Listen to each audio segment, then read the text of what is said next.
On the Banks of Plum Creek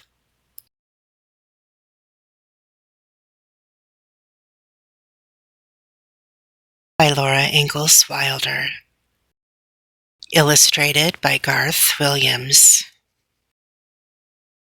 Copyright 1937. The door in the ground. The dim wagon track went no farther on the prairie, and Pa stopped the horses. When the wagon wheels stopped turning, Jack dropped down in the shade between them. His belly sank on the grass and his front legs stretched out. His nose fitted in the furry hollow. All of him rested, except his ears. All day long for many, many days, Jack had been trotting under the wagon. He had trotted all the way from the little log house in Indian Territory, across Kansas, across Missouri, across Iowa, and a long way into Minnesota.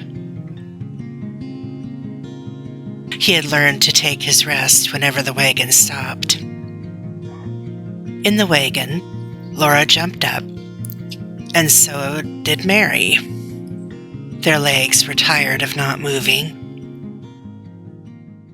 "This must be the place," Pa said.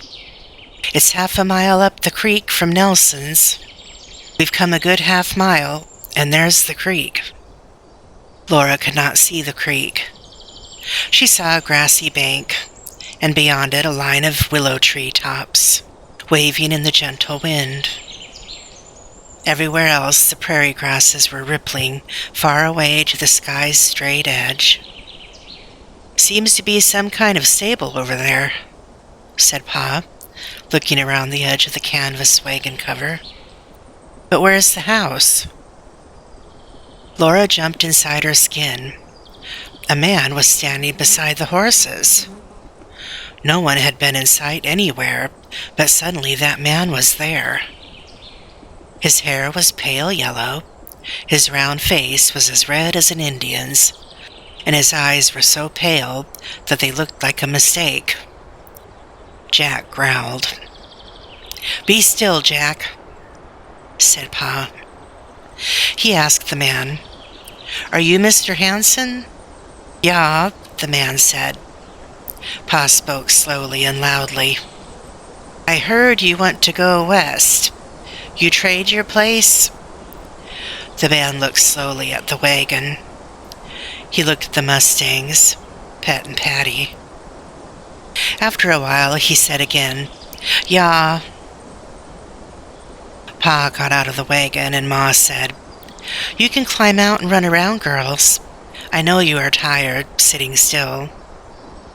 Jack got up when Laura climbed down the wagon wheel, but he had to stay under the wagon until Pa said he might go.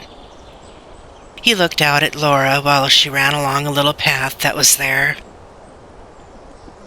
The path went across short, sunny grass to the edge of the bank. Down below it was the creek, rippling and glistening in the sunshine. The willow trees grew up beyond the creek.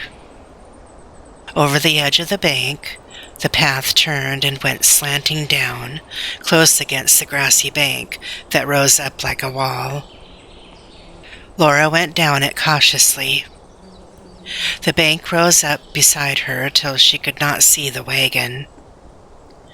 There was only the high sky above her, and down below her the water was talking to itself. Laura went a step further, then one more step. The path stopped at a wider, flat place, where it turned and dropped down to the creek in stair steps. Then Laura saw the door. The door stood straight up in the grassy bank, where the path turned. It was like a house door, but whatever was behind it was under the ground. The door was shut. In front of it lay two big dogs with ugly faces. They saw Laura and slowly rose up. Laura ran very fast up the path to the safe wagon. Mary was standing there, and Laura whispered to her, "There's a door in the ground, and 2 big dogs." She looked behind her. The 2 dogs were coming. Jack's deep growl rolled from under the wagon. He showed those dogs his fierce teeth. "Those your dogs?" Pa said to Mr. Hanson. Mr. Hanson turned and spoke words that Laura could not understand. But the dogs understood. One behind the other, they slunk over the edge of that bank, down out of sight. Pa and Mr. Hanson walked slowly away toward the stable. The stable was small, and it was not made of logs. Grass grew on its walls, and its roof was covered with growing grasses, blowing in the wind. Laura and Mary stayed near the wagon where Jack was. They looked at the prairie grasses swaying and bending, and yellow flowers nodding. Birds rose and flew and sank into the grasses. The sky curved very high, and its rim came neatly down to the faraway edge of the round earth. When Pa and Mr. Hanson came back, they heard Pa say, "All right, Hanson. We'll go to town tomorrow and fix up the papers. Tonight we'll camp here." Yeah, Mr. Hanson agreed. Pa boosted Mary and Laura into the wagon and drove out on the prairie. He told Ma that he had traded Pet and Patty for Mr. Hanson's land. He had traded Bunny, the mule colt, and the wagon cover for Mr. Hanson's crops and his oxen. He unhitched Pet and Patty and led them to the creek to drink. He put them on their picket lines and helped Ma make camp for the night. Laura was quiet. She did not want to play, and she was not hungry when they all sat eating supper by the campfire. "The last night out," said Pa. "Tomorrow we'll be settled again. The house is in the creek bank, Carolyn." "Oh, Charles," said Mom, "a dugout. We've never had to live in a dugout yet." "I think you'll find it very clean," Pa told her. "Norwegians are clean people. It will be snug for winter, and that's not far away."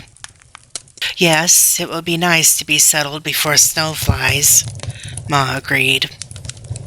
"It's only till I harvest the first wheat crop," said Pa. "Then you'll have a fine house, and I'll have horses and maybe even a buggy. This is great wheat country, Carolyn. Rich, level land, with not a tree or a rock to contend with. I can't make out why Hanson sowed such a small field. It must have been a dry season, or Hanson's no farmer. His wheat is so thin and light." Beyond the firelight, Pet and Patty and Bunny were eating grass. They bit it off with sharp, pulling crunches, and then stood chewing it and looking through the dark at the low stars shining. They switched their tails peacefully. They did not know they had been traded. Laura was a big girl, 7 years old. She was too big to cry, but she could not help asking, "Pa, did you have to give Pet and Patty? Did you, Pa?" Pa's arm threw her close to him in a cuddly hug. "Why, little half-pint," Pa said. "Pet and Patty have to travel. They are little Indian ponies, Laura, and plowing is too hard work for them. They will be much happier traveling out west. You wouldn't want to keep them here, breaking their hearts on a plow. Pet and Patty will go on traveling, and with those big oxen, I can break up a great big field and have it ready for wheat next spring. A good crop of wheat will bring us more money than we've ever had, Laura. Then we'll have horses and new dresses, and everything you want." Laura did not say anything. She felt better with Pa's arm around her, but she did not want anything except to keep petting Patty and Bunny, the long-eared colt.